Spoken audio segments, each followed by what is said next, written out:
संगठन की तरफ से जो आंदोलन किया जा रहा है और मनसे की तरफ से समर्थन किया जा रहा है, इसमें मनसे की क्या भूमिका है?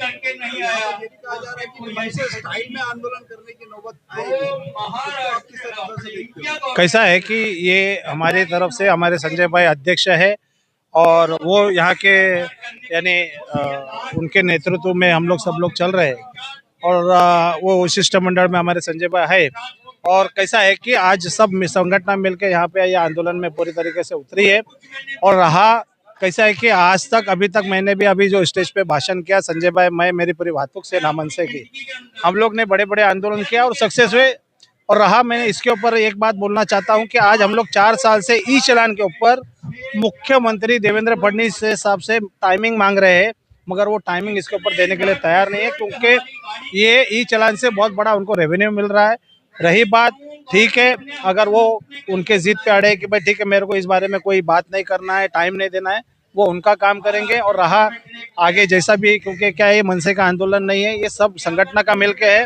और मैंने अभी बोला हूँ कि अगर वो पूरी जवाबदारी मनसे के ऊपर देती है तो 2 दिन में इसका रिजल्ट हम लोग रास्ते पे उतरेंगे। रास्ते पे जो भी करना है, मनसे स्टाइल में आंदोलन करना है, जो भी करना है, 2 दिन में इसका रिजल्ट हम आपको लाके देंगे। मैं आप लोगों के मीडिया के माध्यम से बोल, मनसे स्टाइल मतलब कौन सी स्टाइल? अभी वो तो देखो या कड़क आंदोलन? देखो कैसा है, आज तक जितना भी मनसे का आंदोलन हुआ वो कड़क ही हुआ है, समझे कि नहीं। अब मनसे स्टाइल समझो या कड़क आंदोलन समझो, जो भी है वो आंदोलन हम लोग करेंगे। और वो आंदोलन जब करेंगे तो 100% ई चालान माफ हो जाएगा। मैं आप लोगों को इस माध्यम से बोलता हूँ। जैसे कि आप यहाँ पर जो आंदोलन कर रहे हैं तो कोई सहकारी या कोई आया यहाँ का पदाधिकारी आपसे मुलाकात करने आया?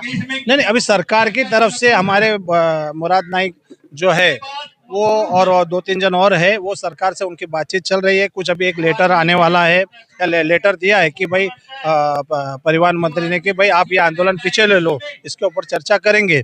मगर अभी ऐसा मेरे को जानकारी मालूम पड़ी है कि भाई ये जो लेटर, क्योंकि होम डिपार्टमेंट जो है वो देवेंद्र फडणवीस जी के पास है, तो होम डिपार्टमेंट की तरफ से देवेंद्र फडणवीस जी की तरफ से वो लेटर आएगा तो इसके ऊपर हम लोग पीछे हटने के लिए तैयार है। मगर वो भी जो भी हमारी मांगनी है वो पूरी होनी चाहिए।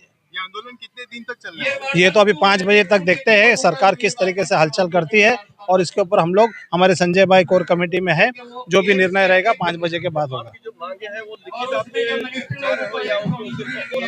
नहीं, ये तो लिखी आपके पास भी वो एक निवेदन पत्र है। और सरकार दरबार भी हम लोग ने एक एक्शन, ये महाराष्ट्र ट्रांसपोर्ट एक्शन कमेटी बनाया है, वो उसके कमेटी के तहत हम लोग ने सरकार दरबारी जो भी लेटर दिया है वो दिया है हम लोग ने। ये संगठन में कितने लोग शामिल हैं आपके साथ? पूरे महाराष्ट्र के सभी संगठन इसमें सब शामिल है। इसमें रैपिडो वगैरह कुछ दूसरा? नहीं, रैपिडो तो एक ओला उबेर से लेके जितने भी संगठन है, समझे कि नहीं, जो भी संगठन है, ओला उबेर की, टैक्सी की, रिक्शा की, ट्रक की, टेम्पो की, बस की, सभी संगठन एक साथ मिलकर ये आंदोलन ले रहे हैं।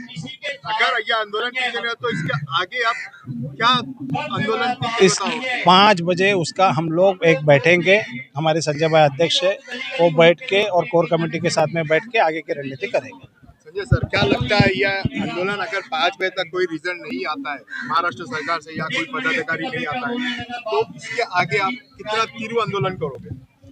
बात ऐसी है कि महाराष्ट्र ट्रांसपोर्ट एक्शन कमेटी, पूरे महाराष्ट्र के सभी ट्रांसपोर्ट यूनियन मिलके, जो ट्रांसपोर्ट वालों के ऊपर ही नहीं पूरे आम महाराष्ट्र के पूरे देश के जितने भी गाड़ी वाले हैं उनके ऊपर जिस तरीके से बेरहमी से ई चलन की जितनी भी कार्रवाई हो रही है उसके खिलाफ कोई ना कोई आगे आने चाहिए थे। जुड़ी हुई बात है कि ट्रांसपोर्ट के ऊपर ही ज़्यादा तकलीफ आ रही थी, इसीलिए 1 महीना पहले 15 दिन पहले सभी ट्रांसपोर्ट वालों ने एक एक्शन कमेटी बनाई है। 1 महीने से काफ़ी पत्र व्यवहार हो रहे हैं, मीटिंग हो रही है। उसके बावजूद भी परसों परिवहन मंत्री सरनाइक साहब के साथ एसटी ऑफिस में भी मीटिंग हुई। उन्होंने बताया कि पूरी पॉजिटिव तरीके से हमारी बातचीत हुई है, उसके ऊपर अधिवेशन होने के बाद सब कुछ बातें हो सकती है। लेकिन बात यह है कि बात करने के लिए परिवहन मंत्री के पास ताकत क्या है, क्योंकि जो ई चलन की जरिया है वो होम मिनिस्टर के जरिए हो रही है, पुलिस के जरिए हो रही है, ट्रांसपोर्ट के जरिए बाकी तकलीफें है वो बता रहे।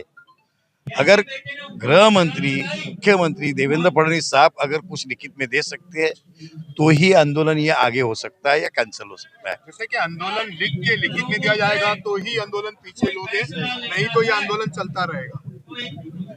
एक बात जरूरी है कि कोई आदमी जिसके हाथ में पावर है वो बुला के अगर कह दे और लिखित तौर के ऊपर दे दे, क्योंकि इसके पहले 8 महीने पहले यही सिलसिला यहाँ ही हुआ था, ऐसे ही बात हुई थी। ऐसे ही बातें होने के बाद 8 दिन में 15 दिन में बातें होके खत्म होगा।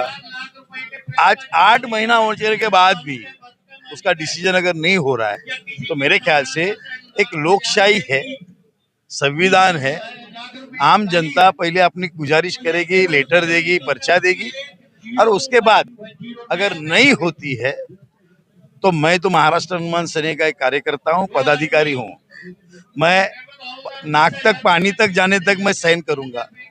बाद में इनको बोल दूंगा कि भैया आप चुप बैठ जाओ, अभी हम देखते क्या करना है। जैसे क्या करना पड़ेगा? अभी ये खोल के बात करने की जरूरत नहीं साहब, चक्का जाम बिम करने की बात नहीं होगी साहब। जिस दिन होगा उस दिन आपको पता चलेगा कि पूरा महाराष्ट्र हिल जाएगा।